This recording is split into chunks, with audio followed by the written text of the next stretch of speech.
All right, thank you everybody for joining us as part of the Delmore Buddy Day Learning Institute's Together We Rise, Emancipate Your Mind Community Conversation Series leading up to Emancipation Day 2026. A special thank you to Savannah Provo, who works with Senator Bernard in her Senate office, and she also works with the DBDLI and has worked hard behind the scenes putting this series together. I also want to thank Russell Gross, CEO of the Black Cultural Center of Nova Scotia, and his team, Rakeem Simmons, Conrad Gross, and Jim Williams, for joining us and live streaming the series this year. In person, thank you for showing up for this critical conversation.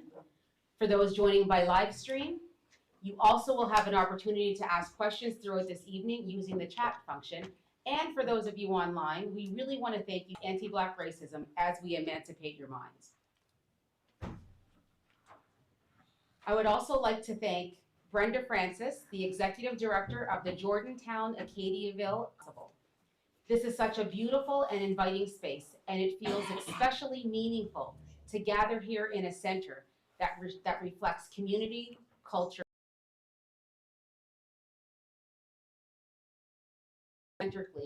invites us to reflect on Afrocentric principles and their relevance to community, well-being, leadership, collective responsibility, and empowerment. Our goal is simple: to bring connection. I'd now like to introduce myself briefly. I'm Tanika Simmons, and I'm a student in the Afrocentric Bachelor of Social Work program at Dalhousie University. I also have a classmate joining me, Terry. Wow. Deeply connected to community, advocacy, and the experiences of African Nova Scotians. I join you today in Kespukwik, one of the 7 traditional districts of Mi'kma'ki people. I acknowledge the Mi'kmaq as the past, present, and future caretakers of this land, and I offer respect to the elders, knowledge keepers, and communities who continue to guide and protect these lands. As the descendant of Africans who were brought here over 400 years ago, some as enslaved people, some as free loyalists, maroons, refugees, but all as people who had to build community, family, and exclusion and segregation here. And I today live in the same region they did. That continuity shapes how I understand belonging, responsibility, and community. In making this acknowledgement, those who survived enslavement, and those who rebuilt lives on these very shores, I acknowledge their strength, their cultural memory, their spirituality, and their refusal to disappear. But they share threads of forced displacement, resistance, and resilience. I acknowledge Indigenous sovereignty and stand in solidarity with Indigenous peoples in their ongoing pursuit of land, self-determination, and justice. As we gather this evening under the principles of Ujima and Ujamaa, I'm reminded that community is not simply something we belong to. It reminds us that the challenges affecting our communities are not for individuals to carry alone. And Ujamaa calls us to build and support our communities together, to share resources, and to recognize the strength that comes with when we invest in one another. As we begin this evening, I invite us to reflect on the land that holds us, the ancestors who made our presence possible, and the responsibility each of us carries to those who came before us, to one another, and to the generations who will come after us. It is now my pleasure to moderator, Senator Dr. Wanda Thomas Bernard. Senator Bernard has dedicated her career to advancing social justice, Afrocentric approaches, and community well-being. We're grateful to have her leading tonight's conversation, but before I invite her up to the table, I'd like to introduce our panelists, each who bring unique experiences, perspectives, and a deep commitment to their community. Barbara Roberts. Barbara is a proud African Nova Scotian woman and registered social worker with over 13 years of experience. She's the founder of Roberts Wellness Services, a private practice that provides and facilitation through an anti-racist and Afrocentric approach. Barbara is passionate about creating safe, inclusive spaces that support healing, growth, and community well-being. She's also the creator of African textiles and jewelry. We also have Dr. Martin Morrison, Dr. Morrison is an educator, researcher, and proud member of the African Nova Scotian communities of Danvers and Southville. A 3-time graduate of Mount St. Vincent University, his research focuses on culturally relevant and Afrocentric education for African Nova Scotian learners, with more than 20 years of Nova Scotian Regional Educational Officer. He continues to support African Nova Scotian communities through his leadership on numerous educational and community boards. Brenda Francis is the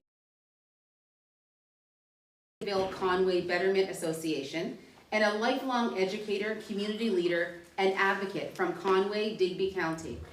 For more than 20 years, she served as a regional educator with the Black Educators Association. A dedicated advocate since the early 1980s, Brenda has served on numerous boards and organizations championing education, community development, and cultural preservation. She's passionate about mentoring before her. We also have Kayla Fells, an educator, coach, entrepreneur, and community leader from Yarmouth, Nova Scotia. She's passionate about advancing youth leadership, Afrocentric education, programming, educational initiatives, and community events. Kayla works to create opportunities that build confidence, collaboration, and cultural pride. Recognized as one of Nova Scotia's emerging African Nova Scotian leaders through leadership, service, and community partnership. And we have with us Don Barry. Donald Barry was born and raised in Yarmouth and dedicated 42 years to the teaching.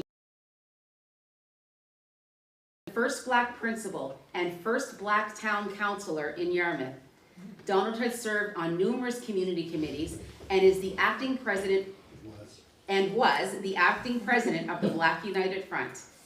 A familiar face in the community through his years as a sports referee, he's passionate about supporting young people and helping develop the next generation of leaders. Elders who mentored him, he hopes to continue passing that legacy on to others. And with that, I am proud to welcome Dr. Senator Wanda Thomas Burke.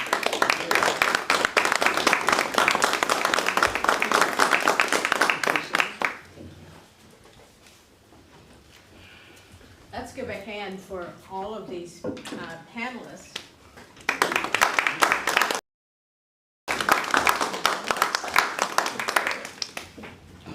Delighted to have you all here this evening.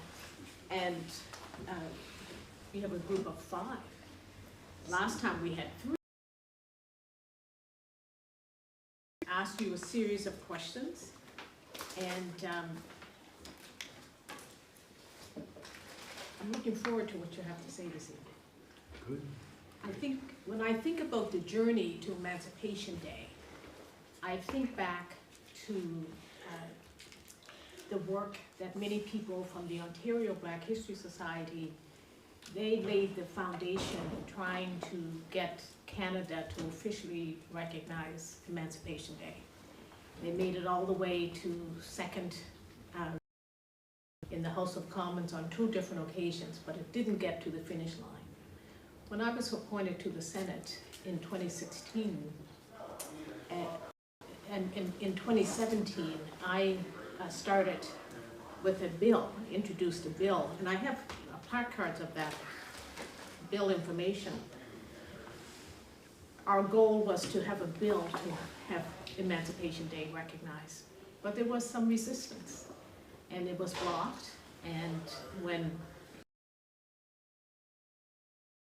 the election in 2019, the bill died. And so I made a decision at that point in time to approach whoever was elected in 2019 as Prime Minister. I thought, you know what, this needs to be something that the government takes on. It shouldn't be left to a lone senator trying to move this forward, or a community trying to move this forward. And I approached Prime Minister Trudeau was re-elected. I went to the legislative agenda. But you know, we celebrate Black History Month, and that's not through legislation. That's through emotion. And what about if we have emotion? And he committed to finding an MP who was willing to move forward with emotion. MP Mojid Jarari He didn't know anything of the importance of allies. And so from 2019 to 2021, there was a lot of work behind the scenes to make Emancipation Day officially recognized in Canada. Emancipation Day is, I have no idea why it's important. Last year, the Delmore Buddy Day Learning Institute launched the Emancipate Your Mind virtual community. This year, we wanted to continue those conversations, but we wanted to do it in communities across the province. So why Emancipate Your Mind? This year marks 192 years since the abolition of slavery in the British Empire. And as I reflect on Emancipation Day and the work that lies ahead, critical hope that continues to fuel our passion for justice. I have said many times, August 1st is a day for all Nova Scotians, all Canadians, and to prepare for a better future for people of African descent. This recognition will help us move toward collective healing.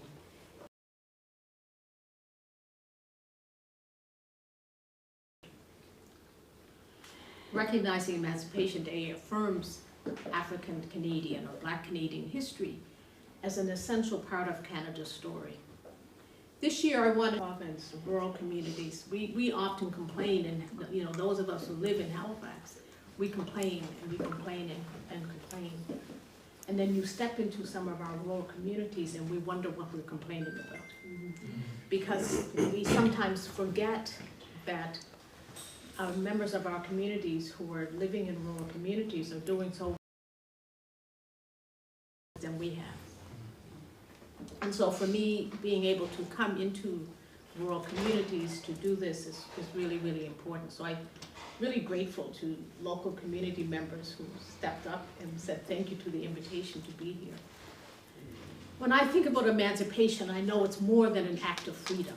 It's an act of self-determination, and it's also of liberation. And it's the ongoing work of pursuing freedom, and pursuing freedom economically, politically, spiritually, and socially. To talk about this whole idea of Emancipation Day and emancipating our minds, I want to start with some questions around Emancipation Day itself. And I would ask the a couple of these questions.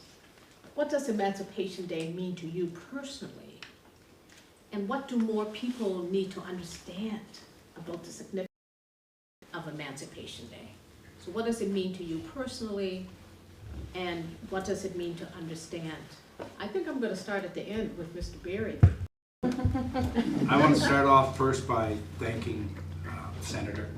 It's a great opportunity to be here as a group of Black people from all across the province, and especially our small communities that are here. So that start off with that. I want to say that in 1980, in 1880, 1834, it's that you look at the National Day again, long time coming, okay? To me, it means freedom, okay? Freedom has a wide, we look at old history, we look at all of our people, we look at the struggles of the slavery people, we look at how far we've come, okay?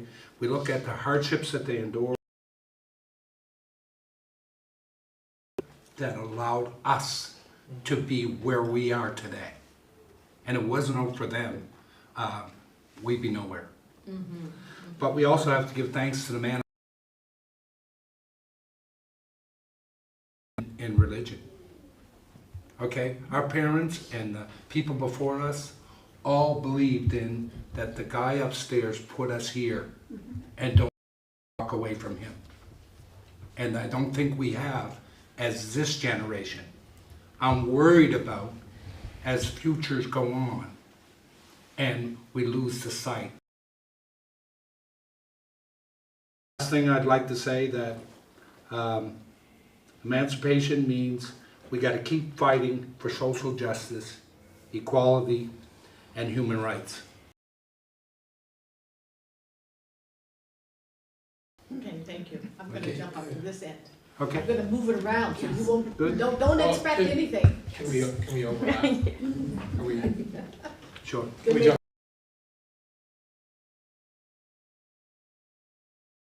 Yes, let's get everyone's No, I was response. just thinking that, yeah. And we could do, I mean, there's a lot that we could jump into, and we will. But I want to hear everyone's response to that question first, so we'll come back to you now. I would say that, like, I wish that I had a sense of Emancipation Day and that sense of self. Because really, I was only introduced to it as an adult, an older adult. And to be honest, I think it was the work that you were doing to start it off, like, I think it was during COVID or maybe just. Yes. Okay, so yeah, I'm getting that bad with time, but I remember when things happened. So it was like during COVID, I remember hearing about this, and then I remember hearing about that a small town in like Northern Ontario was celebrating it for years. Owen Sound. Owen Sound. And celebrated for years, and I'm just learning about it in my 30-something-year-old. and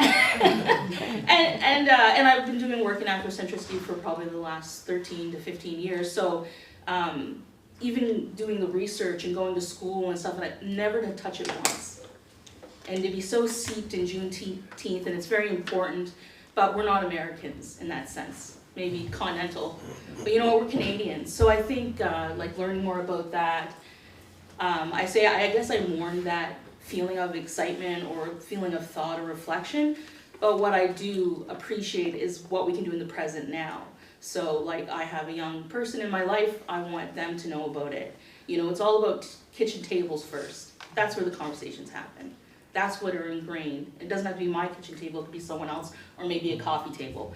But in the end, I think that's what needs to happen, is more local conversations about it. It needs to happen for our youth at a young age, so they can feel it, instead of just being told about it.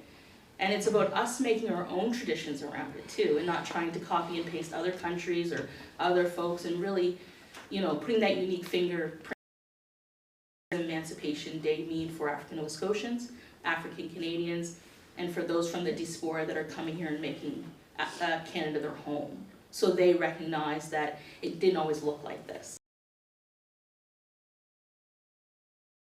Institutions have really branded us as the Great White North, or, you know what I mean, where the railway ended, you know, and I'm just talking about what I learned in school. So this, I wish I was being sarcastic, but I'm not. Like, it was, as I got older, I had to choose to unlearn that stuff, because it's not something society's gonna do for us. So it's really about emancipating our mind, right? And that was Breton. So that phrase is rooted, you know, in Nova Scotia itself. So I'm excited to continue the conversation.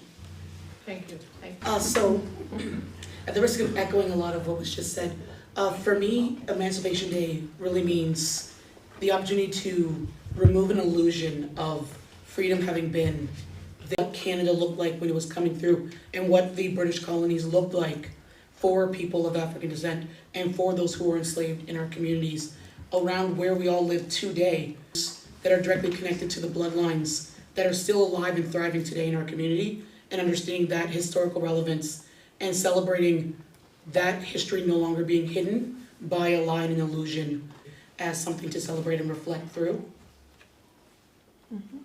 Thank you, thank you. Dr. Morris? Yeah, I think for me, I would just echo of our ancestors. So I didn't have much of a historical experience like Barb with kind of being educated about Emancipation Day itself. It provides Don-repped me. As a basketball player. Dawn was also one of the people who were at the Center of Education when I transitioned there. Brenda was the regional educator. On the back end of my time, in some way, shape, or form, cut off the exportation of the legacy of slavery, which is racism, is problematic, because we have students in our education system, just like say very quickly, like when I was in grade 7, we did underground in Canada. And underground in Canada as a text kind of is rooted in slavery, so there was some. I want to hear more thoughts on that. For me, it's remembering. It's remembrance. It's remembering. It's honoring their resilience. and celebrating their courage. And recognizing the work that we need to do. We need to continue what they brought to us. We need to continue what they've done for us. We need to celebrate achievements. We need to celebrate each other's achievements, big or small. We need to recognize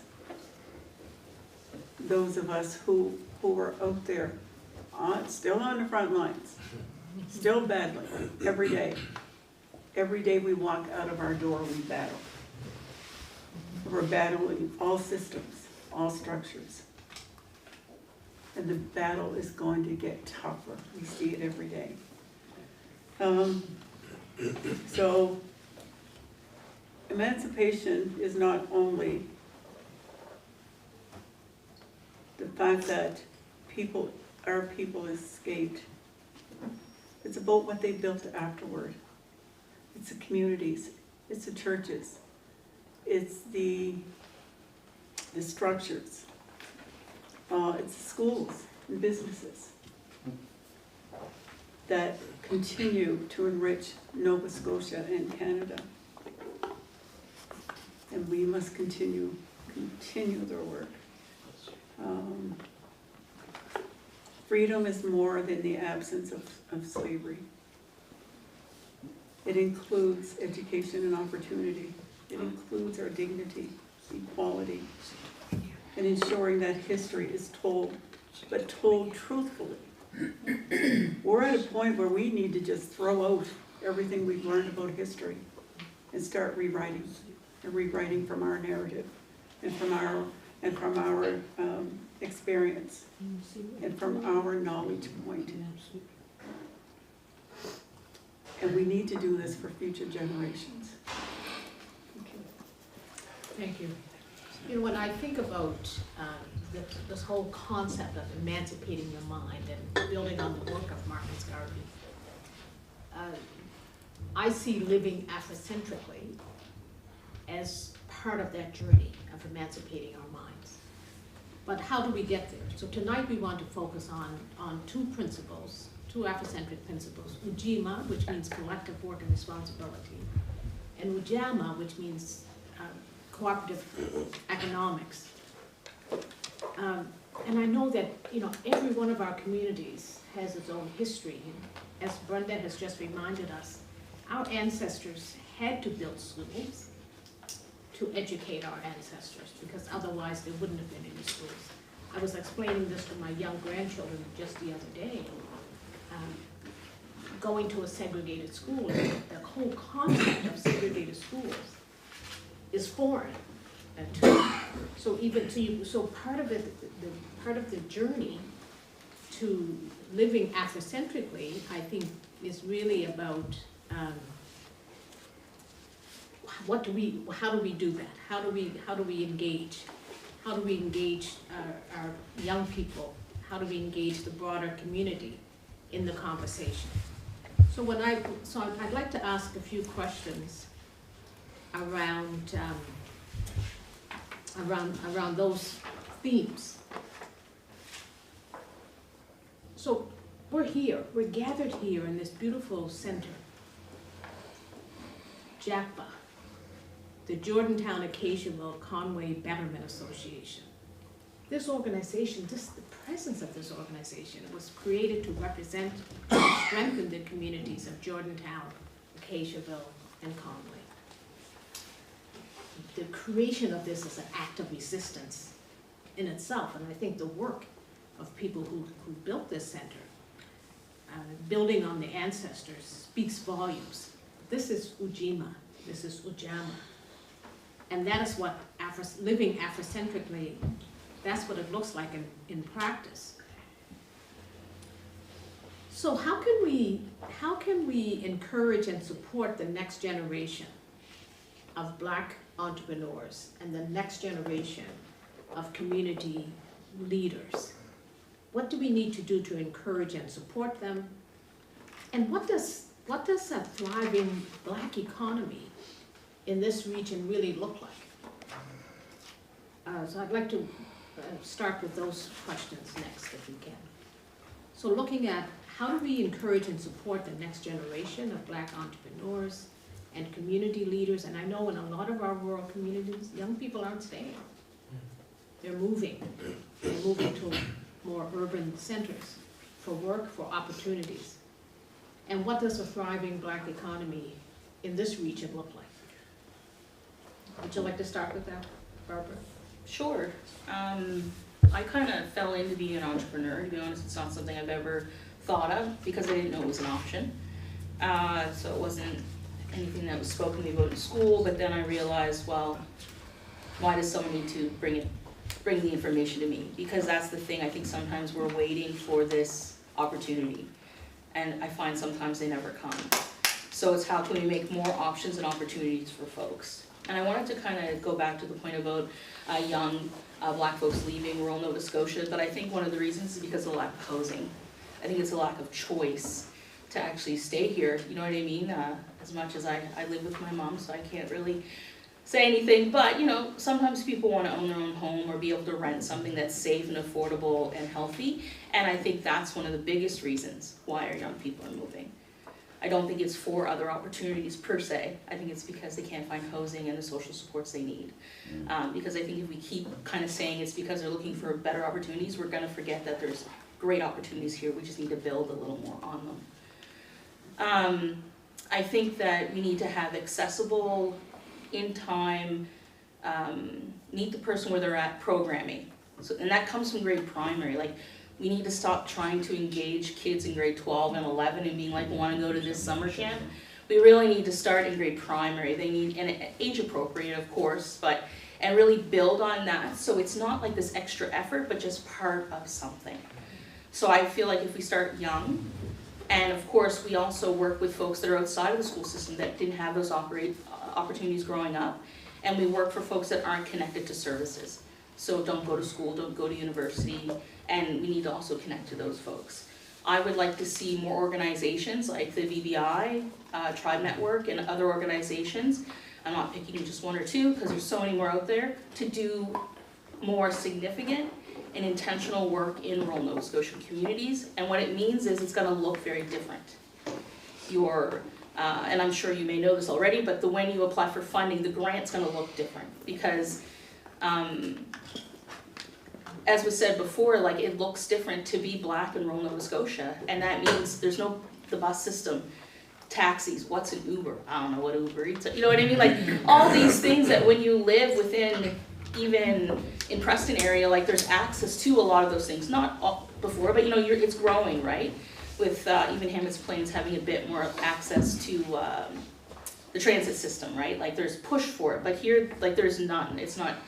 So we really need to reevaluate what it means to serve rural African Nova Scotian communities, meet them where they're at, and it has to start from day one, kitchen table, even before they get to school. So starting early and really being more intentional about economic development in rural communities. Yeah, it has to be intentional because we talk about Afrocentricity, but first we have to understand that we're being socialized in a Eurocentric environment. So if you can't unlearn some of the things, you might not have room to be exposed to others, right? So if I was always told that, you know, I need to look this way and be this way to be professional or run a business, and then if I don't look anything like that was just described to me, then how do I feel comfortable being that person? You know what I mean? Like, you know what I mean? Unfortunately, we all have stereotypes, including our Black people, for ourselves. So it's understanding that, and that's option and opportunity young.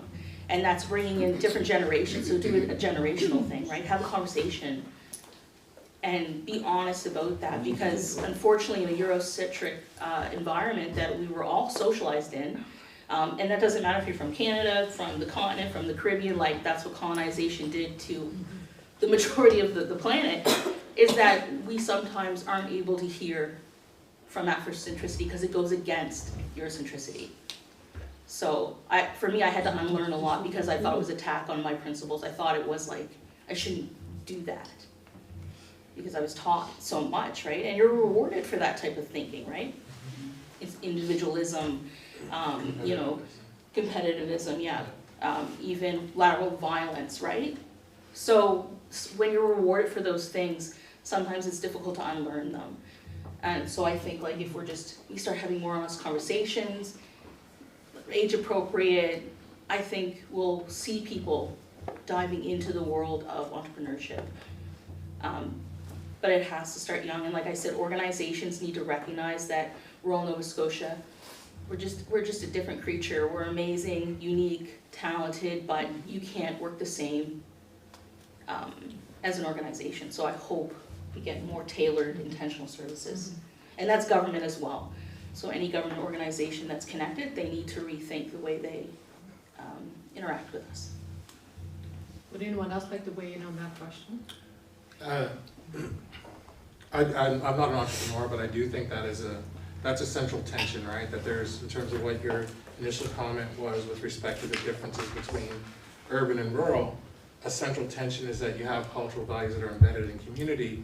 Then when you try to translate those cultural values and beliefs to take up things like geography, issues with travel and connectivity, all of those elements factor into your ability to develop a business. And if you have to kind of make a business case with respect to challenges that you have less and less power and authority over as it relates to, you know, the political kind of machinations of how things operate, it's harder to break in that. So what I found, you know, just thinking about my work, you know, in education historically, would be that, you know, you would have a funding formula that would be based on population. So Halifax would have a larger population of students, they would get funding per student. However, when you translate that to a regional context, you have less students, so you don't get much funding, but there's a geographical gap in terms of trying to get people together and the cost for all those elements. And I think in an economically depressed area or repressed area, it's really hard to see how what you could construct locally, that you would have a market locally, because people are stressed for financials and the like. And so that's just my kind of thought, because I think that tension between Afrocentricity and Eurocentricity is a central issue when it comes to, you know, even just funding provincially. Like when ANSA goes out and has conversations about, hey, we want to get more applications in so we can provide more services regionally, you know, what do we need to do? And a lot of the criteria don't take up cultural elements that are central to the needs of rural African Nova Scotian communities. So there really needs to be, I think, a dialogue there. And I think that regional gap is also something that is powerful as it relates to having services and supports localized here. So when you think about the Black Business Initiative, Black entrepreneurs who are centered in Halifax, and you know, my term when it was in the cohort was that everything seemed very Halicentric. You know, we're talking about Afrocentricity, but everything in terms of getting anything, you have to go to Halifax to get it. So that's my thoughts around the entrepreneurial side of the coin. But I wanted to just kind of step back, if I could, with respect to, for me, I've had opportunities to see the blueprint of how Afrocentricity can operate within community. So there are folks here that are from the Weymouth, Southfield, Danvers, Hassett Parent Support Group. And these were essentially a group of mothers who took it upon themselves, predominantly mothers, who took it upon themselves to create opportunities for us. So back in the day, there was a program called Nova Scotia Links, where if community could come up with 40%, the government would contribute 60. I don't know how they did it, but they raised money. And there were a bunch of us that got an opportunity to stay in community and develop things in community. So we offered an Afrocentric daycare for students in the community. We had people hired to develop a groundskeeping support for the Weymouth Falls Community Center, San Lambert Community Center. There was a project where they managed the cemetery. And so, you know, like I said, we ran a summer camp. And so for me, that gave me experience in community, so that when I finished or started, I think I finished my program support program, my teacher aid program. I had that experience in the summer, so that when I applied for a position in the high school, I had experience. And so those things are very, very powerful, and they started from a very, like, you know, a place of humility, but it was people who were taking that step into and punching above their weight as related to, we can figure this out on behalf of our kids. And I think that that's something that, you know, that I feel to a certain extent like we're kind of letting the next generation down in terms of my generation, because, you know, there's a pocket of, you know, pockets of us here and there doing good work, but it's just not as collective from a community perspective. So we really need to figure out a way to come together and do that work. Those are some good examples you've shared from history, and I think that we can look at what lessons we can learn from the history. So I'm gonna go to Brenda next, and then we'll go to you, Mr. Mayor. Brenda, you come from a family of entrepreneurs. How many I generations? come from a family of 5 generations of entrepreneurs. My great-grandmother, Roby Christmas, had a corner store, and she had a taxi service. Her taxi service was a horse and wagon. And then my grandfather took over that business, and eventually a vehicle was purchased for my Uncle Russell Christmas, and I think everybody in this room probably knows. And he drove cab for, oh my gracious, 60 years in the Digby area. And both of my parents owned their own business. It's Takeout Christine's Home Pastries. So for me to walk into their footsteps was easy. Wasn't planned on my part, but it was expected of me. Whether or not, you know, I was ready for it or even wanted it, it was expected. So I did it. And my son now has, you know, established another Ed's in the valley. So, but it wasn't easy. I hope it wasn't easy. My father started a business with $143 in his pocket. And, you know, built a foundation, put up a little building. My mother started from her house, I was like 5 years old. Running around, folks would come in and buy pastries and baked goods. And at one point, my dad said, okay, you need a little building. So he built her a little building. But they did it with no funding. And neither of them ever got business loans or funding. They didn't even attempt it. But at the same time, it wasn't easy. It wasn't easy.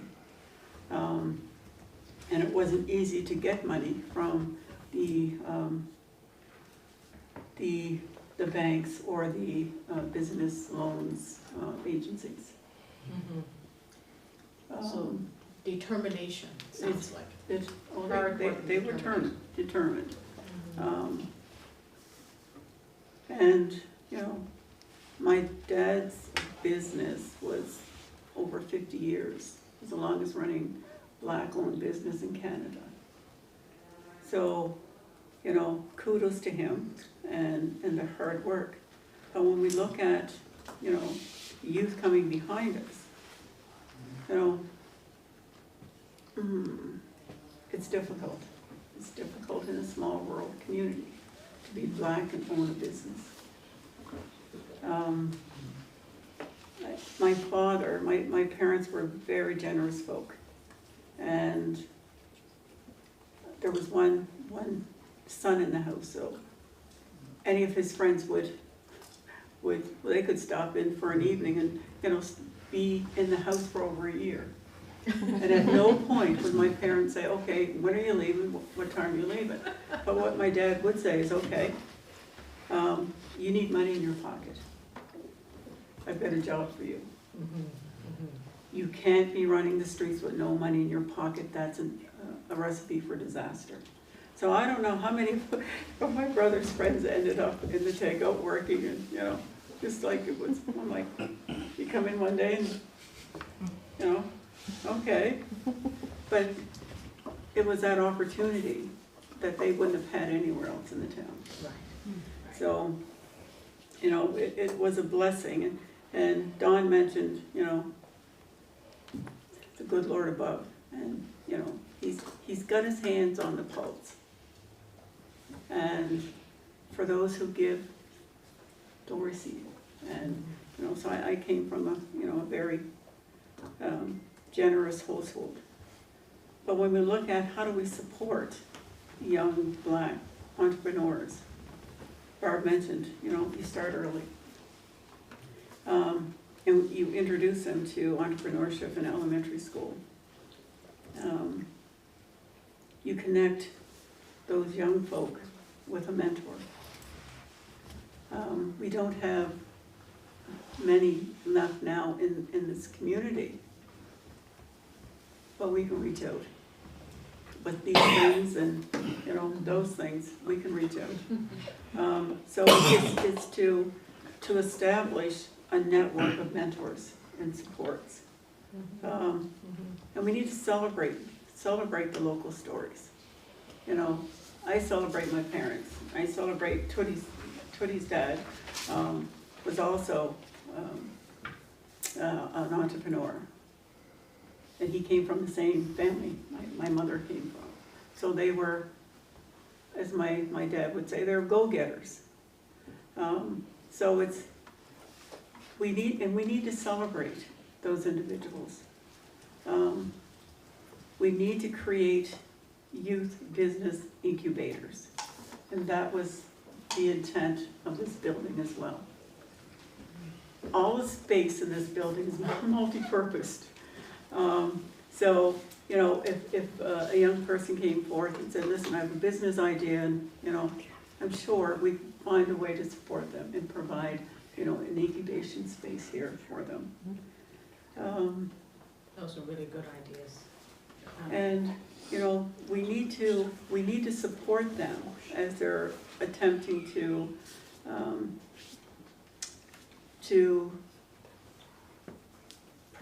not purchase, but to secure funding. We need to be out there, knocking on BBI's door and saying, wait a minute, we're here. We need to be knocking on Growth Opportunities' door and saying, wait a minute, you have a mandate to us as well.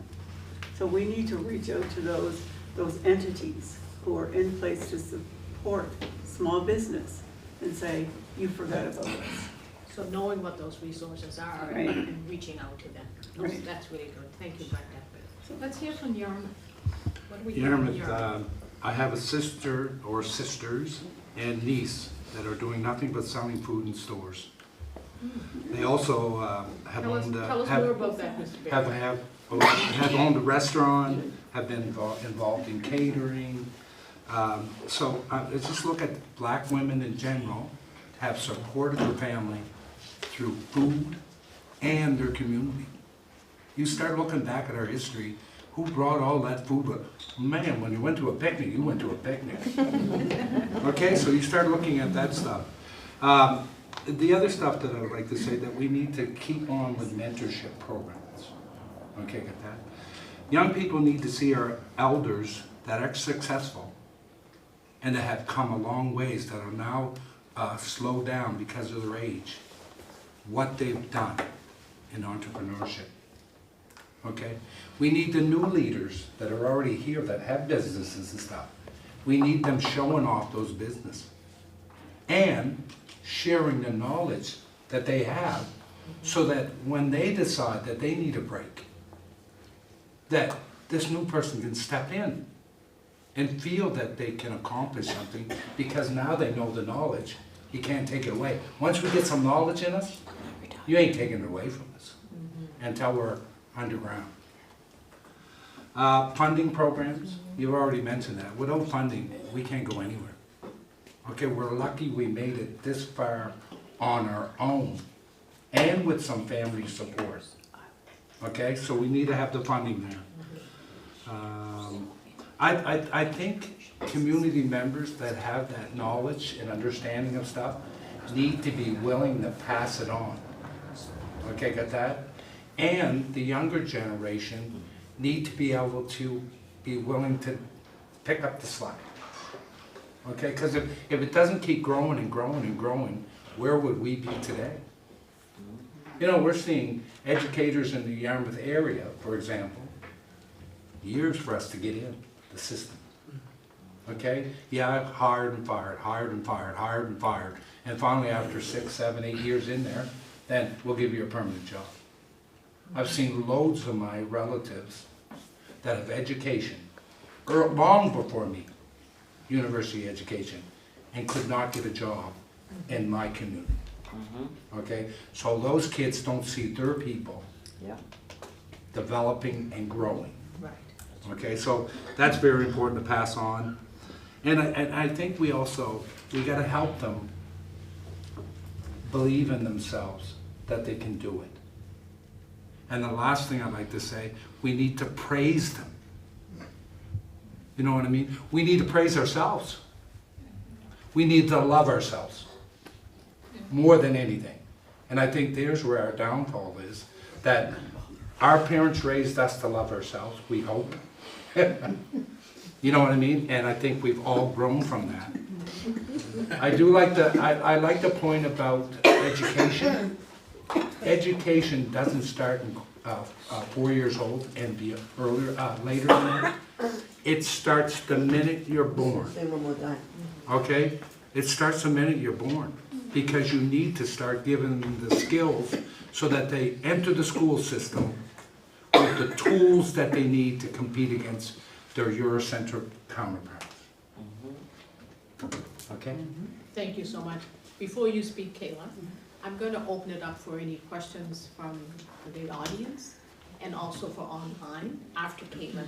We hear Kayla's response, but if any of you have a question you'd like to pose to the panelists, and for those of you who are tuning in from wherever you are, if you have a question, please pop it in the chat, and Savannah's managing the chat for us. Okay, Kayla, I know you have something to say on this. Just a little bit. So the first one for supporting young and new entrepreneurs is when people say praise, I like to focus on what we're praising them and celebrating. It needs to be the skills that actually allow you to be an entrepreneur. So if you have a young artist or a young cook, it's great to encourage that culinary ability.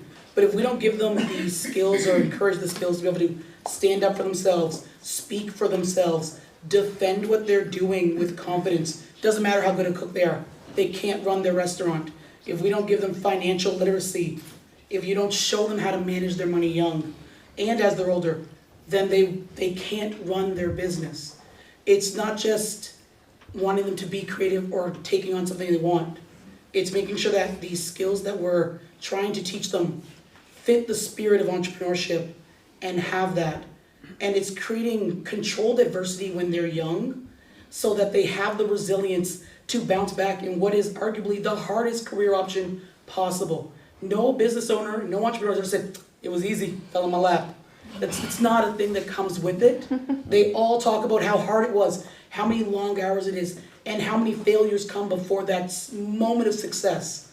And every single one of them can be quoted saying, if you aren't prepared for the moment that luck comes through, you will not see your success. So preparing our youth is showing them how to be prepared to fail again and again and again, and learn from every mistake, be able to stand back up and do it again. It's when they say, I want to run an apparel shop, and that first person on the street says, well, who's going to want to buy clothes from you when they can get them online? And teaching your young person, and even your senior, how to say, oh, I know that, here's why, and present that argument and believe it. Because without the ability to prove why it works to themselves, they're never going to convince you to spend your money on it. And as money has more and more of a value, the reason why I should buy something from you has a stronger value each time. And if we want to see our youth wanting to stay, it is creating opportunities, but it's also making sure they're prepared to seize that opportunity. If we don't make it so they have to earn things young, then they won't have the ability to seize things when they're older. I think it's important when we look at taking care of young people, and even seniors and older people, people in their 50s and 40s. If you are so worried about making sure you give them everything you didn't have, that you don't give them what you did, you've still taken something from them. And now they can't build off of your legacy because you denied them the opportunity to build the mental resilience and emotional resilience to rise to that opportunity. We have to allow them to struggle on their own and hold them accountable to it. and then praise them when they overcome the barrier. It's giving them that. And then for the other piece is looking to someone who is over 40, honestly. Be willing to take risks in front of young people. Let them see you struggle. Let them know you're human. Let them see you say, I've done this career, I'm doing something new, and go through that work. It's more inspiring to see somebody doing something that takes a risk in person than to read about somebody who did it 100 years ago or over in Europe. It means more when we get to see our elders and our seniors doing something than to just know it happened somewhere else that's not connected to you. And most of our seniors, most of our elders, most of our adults have opportunities they want to explore and are just as afraid to explore them as someone who's 12, 13, 7, or 19. And if no one shows you how to swallow that fear and be courageous, you also won't do it. We have to lead by example in order to see that spirit come to fruition. Swallow the fear Yes. and be courageous. I love that. Someone's going to be courageous and ask a question. Does anyone have a question for the panel?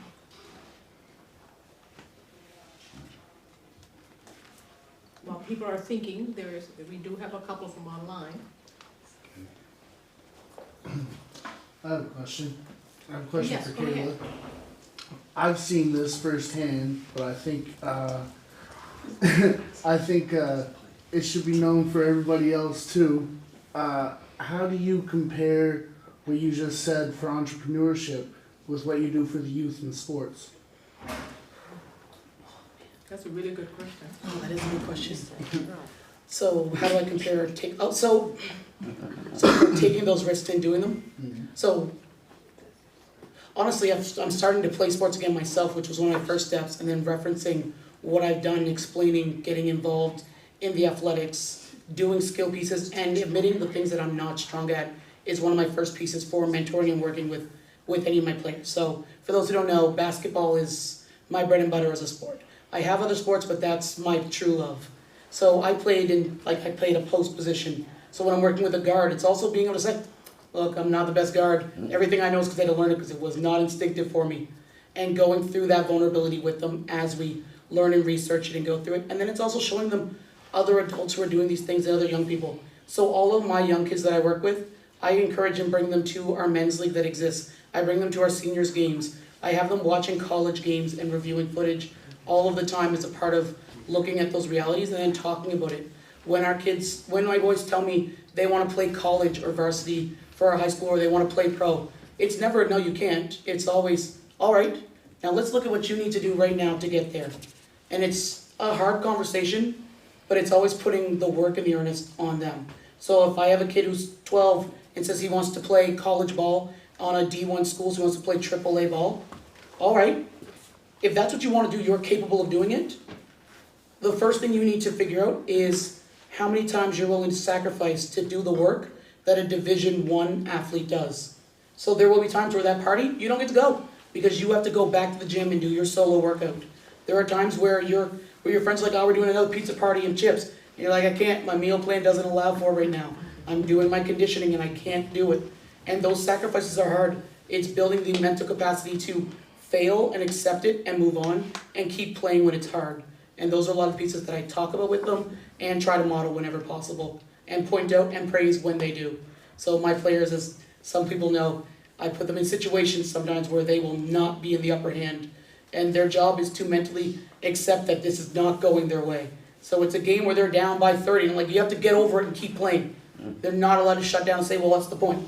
And that's what builds the capacity to actually try out for those varsity teams where you're gonna be the smallest guy in the room, or where you go to university where the coach already knows all of the people he recruited and you have to prove that you're better than someone he's already said, I already promised this kid $4,000. It's a hard sell, so you have to be able to mentally go in with that adversity to get there. Hope that answers your question. That was a really good question, I thank you for asking it. And I know it was meant directly for Kayla, but earlier we heard a little story about Mr. Berry and Dr. Morrison. Yeah. And I'm thinking that I bet the two of you have a lesson from your time together as coach and mentor and mentee. in sport. Would you like to share? Another. I guess I'll start. I think essentially sports do that just by virtue of having to commit the time to practice, to we used to do line drills and used to have to run until we, threw up, because the getting on the basketball team was an opportunity to get out of your community. So you got to go to travel and all these kind of components. So sports in and of itself, you become part of a team, you have to demonstrate that discipline. And, we had good coaches and all those good things, but each year we were aspiring to do a bit better than what we did the year before. And we were a smaller school. So we had to kind of punch above our weight because we didn't have a lot of students to draw from to create a team in comparison to places like Digby and Yarmouth. And so we really focused and worked hard at that. But just to kind of bring in Dawn with respect to the mentorship component of it, would be that Dawn was one of those referees along with his brother Randy and Mr. Johnson, I can't think of his name, but he was a ref as well. But Dawn would actually coach you as a referee on the floor. Get your hands up, you step back there. Yep. Get a box up, next round. And I'm like, this guy's a referee, a neutral person, but he's telling us on the court what we need to do to be better. And so, an opportunity to kind of to be in community and places and spaces, be on your team, at your school with someone who doesn't really know you other than your relationship kind of on the basketball court. When I run into Dawn later on, it's like, I can take that and put it in my pocket because this person had no reason to be, saying or communicating and coaching and supporting the way that he did, but he was just there. And that's, I think that's a really central legacy of what is great about our community, is that we have a common lived experience collectively, I would argue, across the province. And I think when you have an opportunity to take that advice and that mentorship, and it was, Dawn was more vocally coaching, but there were other folks who had your best interest, like at heart, and you kind of felt that safety. So. And it takes a lot of courage to be a coach, I think. And there's also a lot of commitment because you're taking time from your own family to mentor young people. So Dawn, do you want to talk a bit about what that journey's been like for you? I think everybody across the province knows Don Berry as the talking referee. You can't talk in volleyball, but in basketball and soccer, you can do it without getting in any trouble. Especially even this year when a kid goes back to their coach and say, do you know that fellow over there, that guy right there, he's the best referee. He's the fellow who told me, put your bum into that person, box him out, lean back a bit. And he said, he really said that to you, are you sure? And you start thinking, am I being successful with kids? Am I being a leader? Am I being a black person that's shining as a light in sports? And I would say through my career, I'm gonna say 50 years of sport refereeing, and the knowledge of playing myself has allowed me to build more friends and more parents. Sometimes they call me the wrong name. All of us look alike in some rules. Yeah, hey, hate to break it to you. I've been called Steve for years, but I'm Don, but they call, hi Steve, how you doing? Oh, yeah, I'm good, how you doing? You know what I mean? But yet I think building relationships with families, going outside of your community, and that's what I like about sports. It has allowed me to travel more places than I can think of, that have allowed me to enjoy my people. And especially when I get some of my people, I'm put the bum on that boy. What's wrong with you? You know what I mean? It has allowed me the freedom to really enjoy myself, enjoy the kids. When they go back, they can say, I had fun. You know what I mean? And if you're not enjoying something, get out of it. So I'm still refereeing tomorrow, 2 games. And he is still coaching them like that on the court all the time. Even senior men. So, yeah. I'm going to move the conversation from sport. There's a question from the chat. and I think I'll ask this to Barbara and Brenda. So here's the question, how can we ensure people know what supports and resources are out there? There's no one perfect answer. I've learned that from organizing events and working with provincial organizations, that it has to be multifaceted. So it can't be just word of mouth, it can't be just online, it can't be just email, it has to be everything. And when you think you're doing it too much, you have to do it again. You know what I mean? Like, it's unfortunate, but like, you know, spam is no one wants to be spam, but to be honest, with the way the world is, we are inundated with just life itself. So sometimes you see something, you're like, that would be great, I'd love to go, but then 20 things get in their way, and that one thing, you missed it. And that's the only thing you really wanted to do, the only thing that was gonna feed your soul, and you went to 3 other things, right? I find it's the way. So for me, it's multifaceted. It's really every way you can think of, and then do it again. And then try to get feedback from people individually, like depending on how big your community, what way would you prefer? Not that I can guarantee it every time. And then like making those listserv. We have a great community member named Carmelita, and she does an amazing job of getting emails out. Wanda Doucette as well from Yarmouth, she does an amazing job at getting emails out, you know, and getting posters up. So there are folks that are doing it. I think about Sherry Borden Colley as well. That's a provincial thing. So it's really just keep doing it. So I don't have the right answer because I don't think there's one. I really think it's just multiple ways. And then it's also like, I call it the tickety talk, TikTok. So it's like different modes of social media. Like for me, like there's generational dependencies on it. So for our younger kids, we're gonna have to promote things differently. So they'll come to them, right? So yeah, it's really just a variety of things.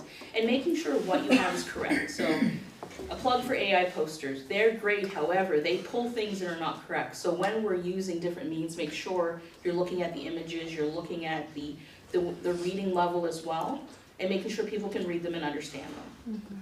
So that would be my thing. And that people don't always need technology to use them. Mm-hmm. Mm-hmm. Yes, yes. Thank you.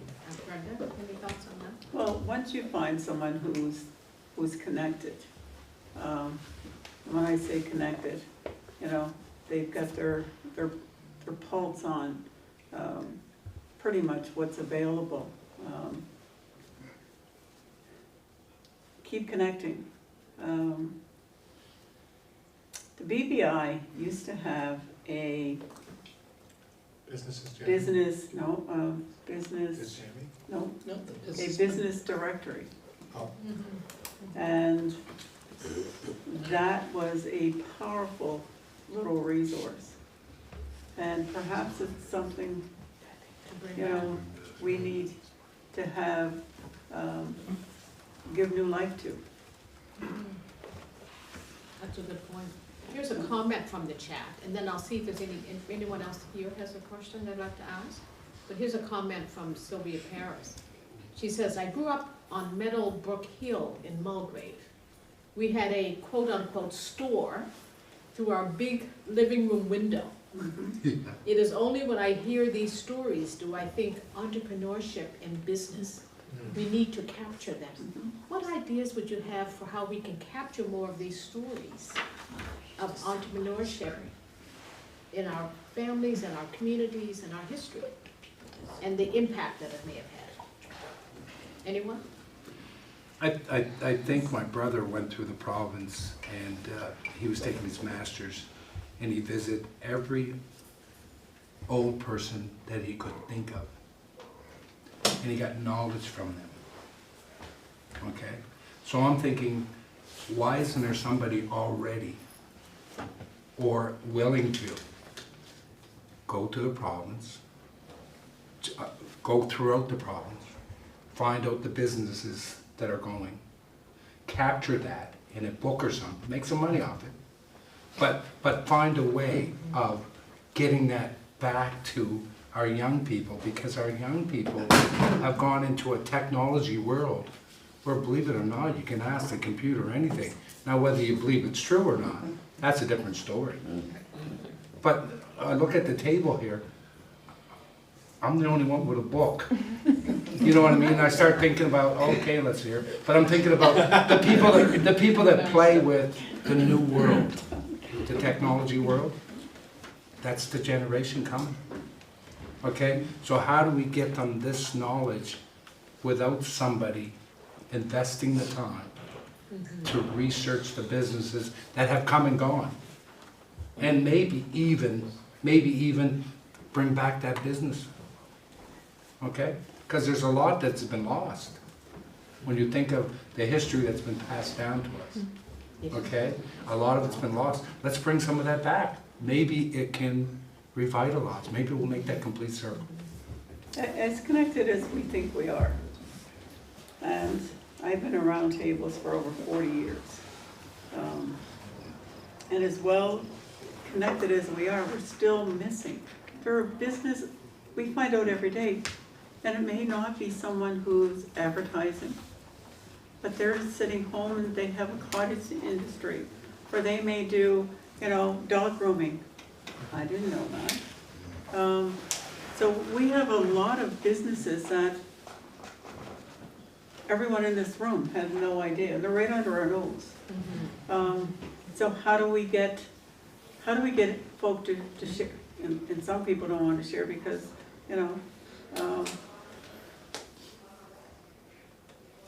the money they're receiving, they're not, Yeah.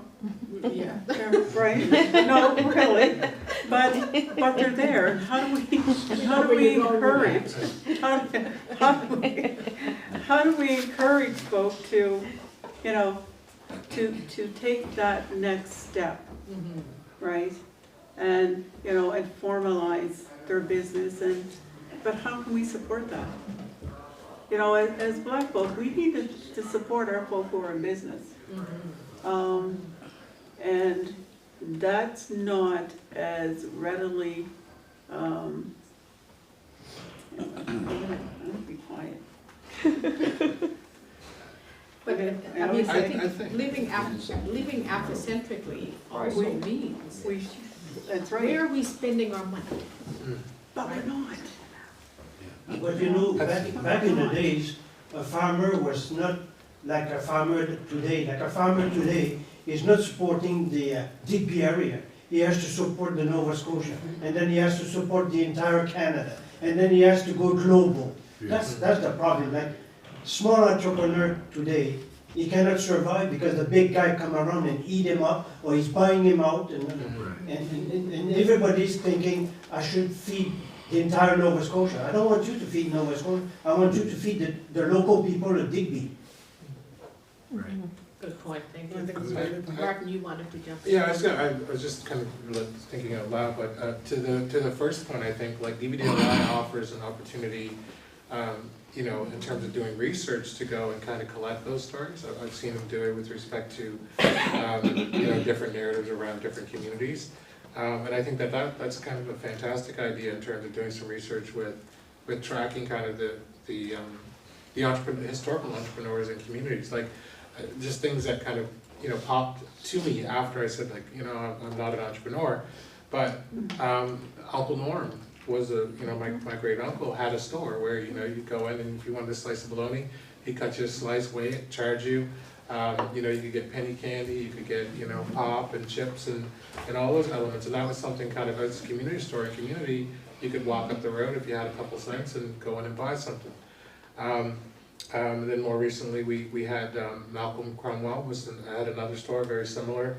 You could go in, buy, rent a movie, buy a bag of chips and those types of things. So those things existed in our community, but we're proud to have them, but I don't necessarily know if we understood them to be like, that's an entrepreneurial thing that we should be pursuing. Just to extend that thought. So that's one area I think that those stories are very powerful, like even when I'm thinking about them. On the other side of the coin, it goes back to the initial conversation around, I believe that we need to think about building capacity. And so when we're talking about developing trust and understanding and a sense of connectivity and belonging, it would be nice to consider, like, the BBI is the one that's popping out because it's directly oriented in terms of business, but it would be nice to have regional representation that could go to Halifax and connect with kind of the good ideas that are happening there, but also be local regionally, right? I have brothers who are two brothers who are mechanics, right? And they built their own shop with no overhead, so they were able to sustain themselves even in times when they weren't generating a lot of revenue. But that's something that they took on themselves and developed the capacity to operate as mechanics without necessarily that external funding. And you know, you know, I think about back my grandfather. My grandfather, Benny, used to have a sawmill, and he was able to hire a few people, but it was localized. It was the capacity was basically what he could do in community. So, in reflecting on these things, there's a lot of these things out here, but I don't think there are stories. I actually took pictures of the mill before it got tore down. But those are stories and pictures that I treasure because I actually worked there. So I think we have a lot of stories about, you know, folks stepping out there and trying to do something innovative and dynamic, and it would be nice to kind of reconnect with that history, but also have it be an exemplar for young people who are looking at starting their businesses. So I think you may have planted a really important seed here. We'll take one more question from the audience. I saw your hand. I'm sorry, So before I ask my question, I'm just going to preface a little bit. Recently, I learned that a cooperative grocer just opened up in a community just not that far from here, Brer River, whereby people in the community, be it workers, employees, basically are cooperatively owning a grocery space, working with local farmers to get produce and other products in there, and where it's not just, so really and truly the investment into a community a venture that benefits the community is not just borne by just the bank. It's through community members who obviously see a benefit to local ownership, because dollars that they earn from those sales stay in the communities. So I guess the question I'm posing to anyone who can answer, if there are any examples or instances that they have witnessed or know about in their communities where a group of like-minded individuals decide to take on an industry, pool resources in order to make money through a cooperative, whereby in those cases they would hire local people or give full ownership stake to those who live in the community. Everything that's earned, any profits earned, it's decided on democratically. Do we pay it in dividend? Do we keep it in our venture to expand or to improve? Can anybody on this panel anywhere give an example of any of your communities that you reside where you've seen this happen, and if there's any success stories? And if so, how do you believe that there is, in our communities, do we have the ability or the capacity to promote such an endeavor? That's a really good question, and that speaks to that whole theme of the JAMA, cooperative economics. And so, do any of you have any? I'm gonna say that not so much as cooperative, but I've seen families, like two brothers, that have opened two different businesses that have used, I think, pooled some of their money to make the business grow. Right. And I think, for example, it was an ice cream shop when we were kids in far out of town, in the county. Right. And so to the Lawrence family, you look at back in our area, and you look at the other brother who does t-shirt printing, who does uniform printing, who does whatever, and you look at the father who stood down at the brook selling, we call them herring or pickerel or whatever it was that just flowed through there. So you look at the whole family as a group. But that's I haven't seen it as a cooperative, but I've seen at least families that every one of them, starting from father down to the next son, they had no girls.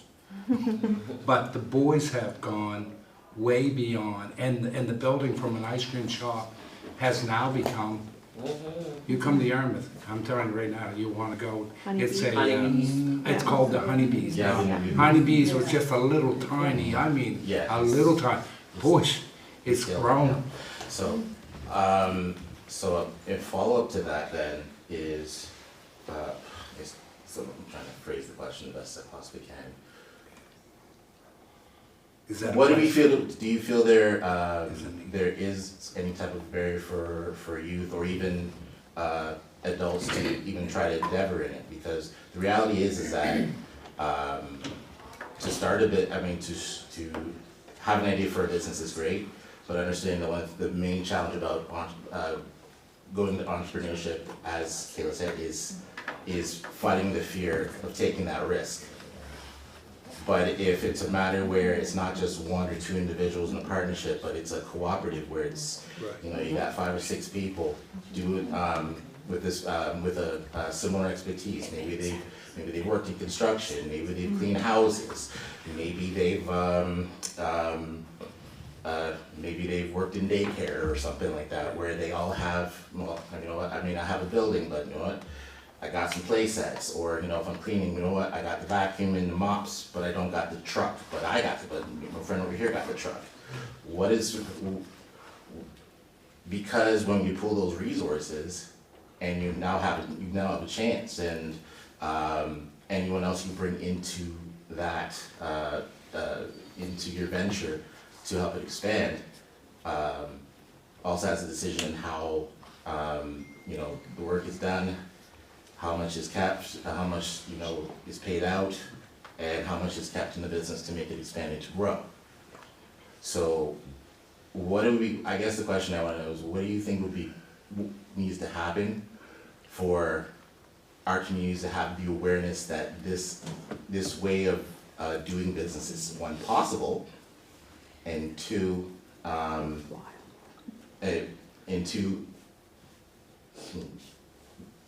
that there's a way to make it happen. What do you feel the possibility is that we can get this, we can help people realize that this is a possibility too, not just to, you know, go up against, you know, big investment. You can just start with what you have and go from there. I think it's the first person willing to do it is the scariest part. I think people aren't willing to take on a venture on their own, in many cases, a fear of failing. 100%. Okay, so I think that we need to see it in motion for all of us to take, in many cases, for all of us to take a chance. Okay, so we need to see somewhere else where we have seen our people do that. You know what I mean? Yes. And I think it's a super idea. It's just to be brave enough and to bring in the right people to do it. I have a nephew now. He's a gangster, from my perspective. He's got his finger in every post that you could think of. And I mean, and he's doing really successful. But not as a entrepreneur group. But I can say, he's got money. And he's got several businesses. And I'm thinking, how did he do it? And he's only my nephew. Where did I miss out? I think one of the things that's really important when you're talking about cooperative economics is separating out capitalism. Yes. And remember the comments we heard earlier, that we all, capitalism is what enabled the transatlantic slave trade to work. Right? And we're still living with that. We're still living with the colonial, the Eurocentric. And when we talk about being Afrocentric in a Eurocentric world, it's difficult. It's really difficult. So if anyone else has any examples, please. I think that's a really great question. So I think we've all seen more of those examples than we realize, just because they're not being given those titles. So it's the couple of mechanic friends who started with their backyard garage to fix up a couple We just did some bike tune-ups, and then we're like, oh, I can do your oil change for you. Well, yeah, we could change your tires, why are you paying that guy? And then that money gets pulled together so they get a bigger garage because they wanted that little hydraulic press, and oh, they get a slightly bigger piece so they can add a couple other tools to do more work. And then eventually it's Bubba and Johnny, and they'll fix all your pieces, and it's that backyard garage that they both work on and they both have their appointments booked for. That is a co-op. It's just not called that because they didn't know that was the word for it. And we see them all over rural Nova Scotia. And so what's interesting is the program test drive. One of the things that they're doing with their engineering and like mechanic side and automotive is trying to get more youth. And so Tina Kane in particular is trying to get more of our black youth to be aware of those as ways to enter into those businesses more legitimately and fully, to explore that, to allow more entrepreneurial opportunities with the skills that are already in our communities. And so I do believe that it is something that we see, but we don't realize we see it. And the people who are doing it don't realize they're doing it. And I think the other half for expanding it is the fear of trusting another person with your livelihood, combined with a lack of understanding of first generational entrepreneurship and what that takes. And I think some of that fear comes from the group project. We all went to school, we all get let down by our friend who said they would do the project with us, didn't do any of the work, and you found yourself scrambling to get the project done the night before. And so it's trying to hone into who can you actually do those things with? Who was that classmate who you were like, oh no, we're not friends, but we get work done great together. And those are the people you go to those co-ops with, and understanding and it's just, I think it's more just recontextualizing how everybody, not even just you, think about that, and how those who are interested in being in charge of their own livelihood think about it. It is, who can you work with? What friends can you establish? Our friendship stuff is this. When we're doing something business, it's separate and set up their contract so you don't let the worlds collide. So it's not fighting over what happened at the party last Saturday night, because it has nothing to do with your business. And it's keeping those, and it's just understanding that world. So it's really just, so I'm it's gonna really move, I'm understanding. gonna move us along. Oh, I mean, I think we could carry on the conversation, but I think what we're hearing very clearly is that a cooperative model already exists in some places. We need to learn more about them because they're the best kept secrets. So how do we make them more visible? But is it possible? Absolutely yes. Does it take work? Absolutely yes. So I'm going to wrap us up with two final questions. One from the chat. We'll start with that one. What is something a person can do to recognize Emancipation Day on the sidewalk in your neighborhood? So making it very local. What is something you can do on the sidewalk in your neighborhood to recognize Emancipation Day? I love that question, whoever sent it in. Awesome question. It is an awesome question. What can you do in your own neighborhood? Go ahead, Dr. Martin. Well, I mean, this is just kind of on the spot. But I was thinking, in terms of like honoring the contributions of our ancestors towards like their sacrifice, their resistance, their resilience over years, one of the activities that sometimes happen when we're opening a session is that we hold someone in our mind that meant something to us, and then we say their name out collectively in terms of honoring their presence in us, around us, and I was just thinking kind of in that moment, short of making a sign with someone who we respect from our community, maybe writing it in sidewalk chalk on the sidewalk, and blocking off, a length of space where those names can exist collectively together as a representation of the space that they took back on our behalf to create that opportunity for us to be who we are. And so I'm just thinking about, I come from the community of Danvers and Southville, and it's like literally I could leave my house and walk down the street, my mother could call, and down around the corner we could be up to Martha Bright playing baseball, we could be into Danny and Geneva's, getting a cold drink of water out of the dipper, we could be, the other way, walking the sand there to go swim. And so what those folks have offered us in terms of the sense and development of community, to me, it deserves to be honored above a lot of the ceremonial credential stuff that happens all around us. I love that idea of creating this list on the sidewalk, and other people could be invited. Okay. Anyone else? I think the old-fashioned picnic that used to happen at the parks can now happen on Main Street. Okay, they do the car shows on Main Street. Why can't we do the picnics on Main Street where we celebrate our food? Go to jail. I'm serious. I mean, when you start thinking about cornbread, you start thinking about beans and wieners Saturday nights. I mean, let's put it out there. Let's get it done on Main Street on that day.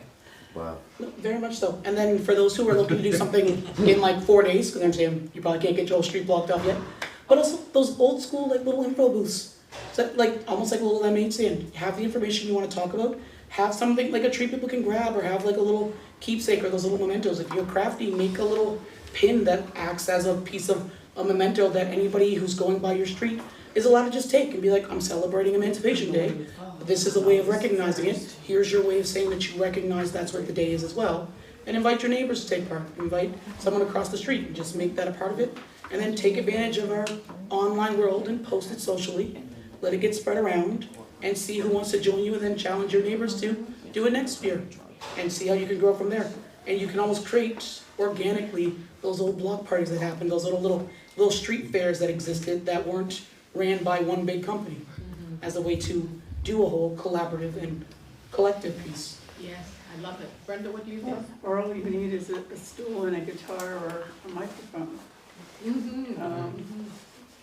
Folks stop and hear music. Yes, yes. Old-fashioned black minister giving a service right there in downtown Yarmouth. Outdoor service. Outdoor service. Black minister having, and I mean showing them what it is to enjoy religion. Can you imagine that? We don't see enough of that back home now, but I know you see it in Halifax. Okay, but you don't see it in Yarmouth. You don't see it in the rural communities. You don't see the old-fashioned preaching, you know, which really was the roots to each and every one of us. So bringing some of those old stuff back. What would you do in your neighborhood? My neighbor, I live in a cul-de-sac, so I don't know how much traffic I'll get down there, but to be honest, I think it's taking that time to learn something new. To recognize there's so much more we don't know, and then sharing it. So saying, like, I'm just taking from your thoughts about like doing one thing, challenging another, and also knowing that it's 365 days a year. This hyper focus on a day, and if I don't celebrate on that day, I miss out. That might not be the right day for you. You know what I mean? Like, so that's my hope with anything, is that we recognize the day, we give space for that and our family, but also recognize it has to be 365 days. Afrocentrism is a verb, it's not a noun, and I'm not good at English, so I could be wrong, but I'm gonna call it a verb, and a verb is an action word, it has to be actioned. So you can have a conversation, you can write a paper about it, but if you're not enacting it, it's not Afrocentrist. It's just not. It takes time, it takes challenge and error when you're doing it, because it's not a perfect formula either. So that would be my hope for folks, is to learn about the day and then figure out how can I live that through the next day. And know that just because I missed the first day, it's okay. In the next year. And that's why we have this theme, living Afrocentrically. It's not just about what we do on Emancipation Day. It's what you do all the time. And Just- so I'm good. I was just gonna say, just building off of what Barb said, like there's an opportunity for a social media challenge of like, here's what I learned for Emancipation Day, and then tagging somebody. You see it happen on Facebook in terms of like, okay, now I wanna hear what you've learned, and, you know, then ultimately can become a collective of voices. Lots of ideas. And so here's the last question. What is one collective action we can take to strengthen our community for future generations? So thinking about the theme of Ujima, we spent a lot of time in Ujima, and we didn't really get to Ujima. That's okay, because a lot of the themes around Ujima came up as we were talking about Ujima. But that notion of collective work and responsibility, what is one collective action? And thinking specifically about this region, what's one thing that you would like to see? What's one action you would like? And I'd like to start with Brenda on this one, please. One action I'd like to see is community coming together, having conversation, having an opportunity to heal. Having conversations that are real, and working through and working for the betterment of community. Mm-hmm. So people really coming together, yes. Thank you. Kayla, what's one action?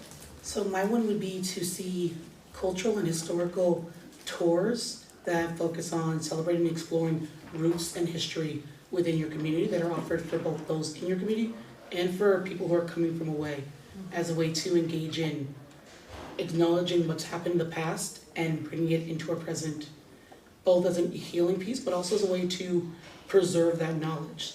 So having walking tours in your community that go over those historical spots and landmarks and items that happened, and being able to give that information out, ideally orally and in writing, to anyone who's interested, and seeing that as something that repeats, to allow those who have left our communities to have a reason to even visit, to re-explore it. So reclaiming our history with walking tours. Sounds great. Dawn?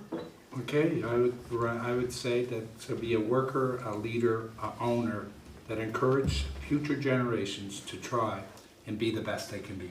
Mm-hmm. Mm-hmm. Mm-hmm. So really helping people value themselves. Right. Yes. And their community. And the community. Dr. Morris? I'm thinking capacity building through education, and I think, all these ideas for me kind of intersect and connect, because it is about coming together to have kind of an honest dialogue, to take stock and kind of audit where we're at, what we have, and where we need to go. But I think at the same time, in those conversations, we can work to kind of respond to the things that have been identified this evening. For example, developing some financial literacy, moving towards, conversations that can take up conversations around entrepreneurship. Who do we have out there who's doing entrepreneurial work right now, and who could, talk with students and build their understanding? So we have capacity within community, but it is about strategically putting the time and energy and effort to call people together, to have focused dialogues, to build our understanding, so we can actually action beyond the conversation, meaningful responses to things. I know there's, I've heard from some of the young folks, and maybe one of them's in the audience, in terms of developing their own business.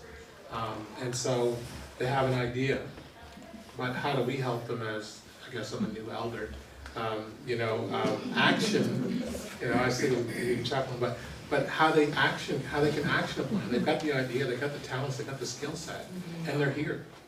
So, it's about kind of bridging those and making those connections to kind of support them along the way, so. Thank you. It's a big question. I would like to see resources being allocated more intentionally to rural Nova Scotia. I think that's the first thing. We have some amazing organization, and I could name drop, but I'm not trying to start a war, but the province has some amazing supports for people of African descent, but they're not regionally allocated. They're not hitting us. And so what we see is celebration for those amazing organizations, and that's the thing, they're amazing. So it's more like, you're amazing, I want you here. But that's not happening, and it's not happening on a consistent basis. So there could be one event, it goes good, people show up, and then we're kind of waiting for that callback. Because it's call out and call in, right? It has to go both ways. So what happens is you lose that momentum when follow-up doesn't exist, and then you might have a group of young folks who are like, this is great, entrepreneur is awesome, I love it. Or I love trades, I love that idea, and then the follow-up's not there by the institution or the provincial organization. So that's really important from a more macro, bigger point of view, and it's not happening. So I think about civic engagement with government, local, provincial, that needs to happen, but I also think there's a lack of knowledge around how that works. And I'm one of those people. I learned from my husband about politics, but I don't always understand all the stuff that goes along with it, but I do listen, and I recognize that there's a disconnect between the rural Black population and the civic engagement with government.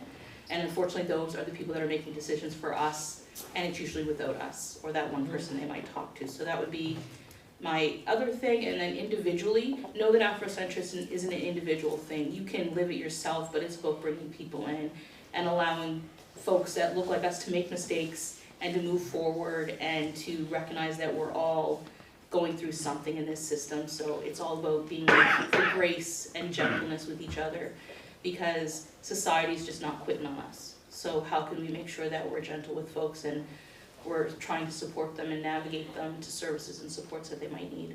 And I think with those things happening, more people can live their true selves. And then when they do that, they can engage in more things. Well, thank you. I really want to thank you all for being here this evening, for saying yes to the invitation to be on the panel, for sharing your stories, sharing your wisdom, sharing your vision, your hopes for the future, and also reminding us of the deep commitment that you bring to everything that you do in the work that you do.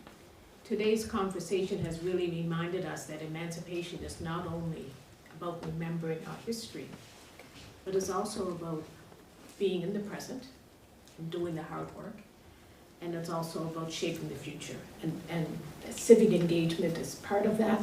And one of the things I feel very passionately about. You mentioned earlier Owen Sound. The city of Owen Sound in Ontario has been celebrating Emancipation Day with a weekend picnic for 164 years.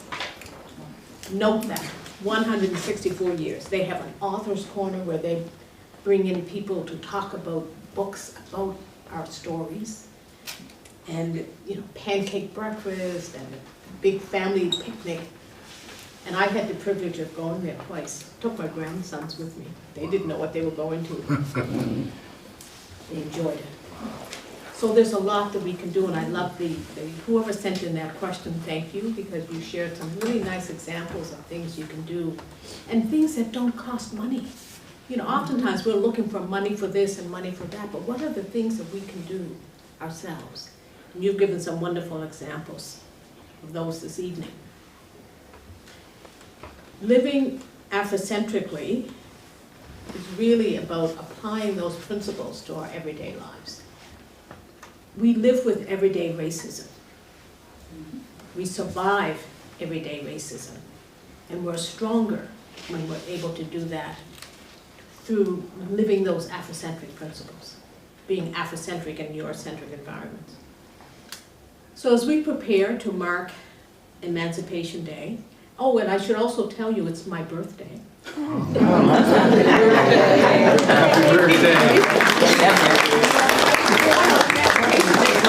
You know, I've intended for this purpose.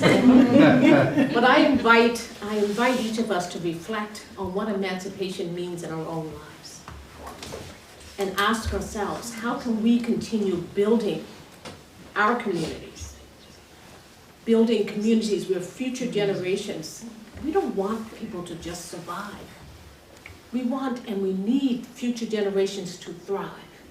So what can we do? Some days I think, you know, I need to do more, and then I'm thinking, well, I've already done a lot, but I need to do more. Because I don't think it's never enough. Because there are so many issues, and so the fight is real. But when we're in it together, when we're doing that fight together, it makes the journey a little easier. It really does. So I thank you all for being a part of the journey. I'm so glad that we were able to travel, and I'm only able to be here because of my student who's driving me, Tanika. So I thank you.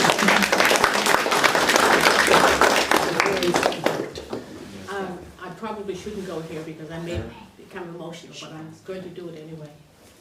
My husband died about a year ago, and he was sick for, you know, well, he was sick for a long time, but he retired after he survived cancer. It would be 24 years ago now. And I used to tease him because I say that, you know, he retired, but then he started working for me.